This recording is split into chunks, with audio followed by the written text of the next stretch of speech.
Let's take a look at some of the advanced rendering options found within Cubase Pro 8. Every system will eventually run out of power. People are using more tracks, more virtual instruments, larger sample libraries, more effects, and again, they're just doing everything in the computer, and eventually the processor needs help. There have been workarounds in the past where people will render files, set up locators, export, re-import, freezing tracks, but their workflow is always a little left to be desired. So the advanced rendering fixes a lot of this.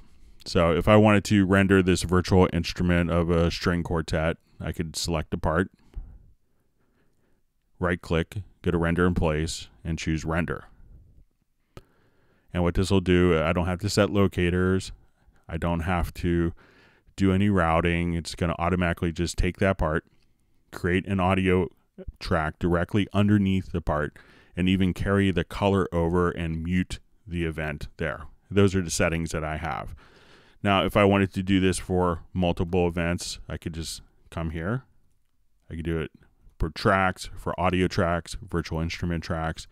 And if I wanted to change some of the settings, I could come right here, go to Render in Place, and go to my render setup. And this is pretty obvious choices here. So it's very simple and easy to do. I could render these as separate events, as block events, or as one single event. I could have no effects. I could include my channel settings for my insert effects, my channel EQ, and my channel strip. If I wanted to include I could choose the complete signal path if I wanted to include my send effects, or if I wanted to include the send effects and the master effects, I could choose that option.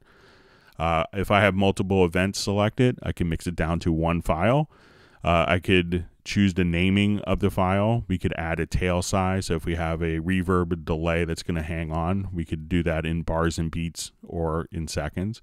I could choose to keep the source events unchanged or mute the source events. And if we go to our file settings, I could choose what bit resolution we want, whether 16, 24, or 32-bit float. And at this point, we could just hit OK. And it's going to take these 4 separate events here. And now it's going to render each of those events independently. And again, we see the color automatically carried over. It plays directly below, so it's not going to the very bottom of your project window. And we're just on the 4th event. So you can see again how easy, simple, fast, and effective that is. Now, one thing to be aware of is you can have some additional options if you have the channel selected versus the events. So if I have the channel selected here, say for my piano part, and I could now go to my render setup.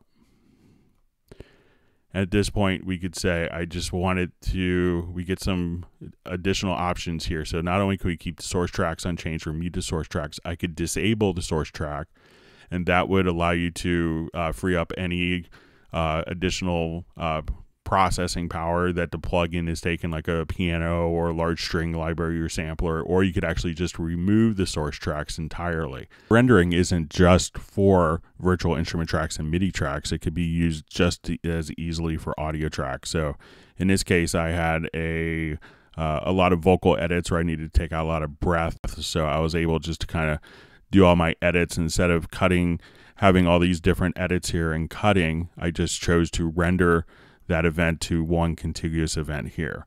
So whether you wanted to free up audio processing or your virtual instruments, the new rendering in place makes a big difference in working how you want to and working with your existing workflow so that you can get your work done faster.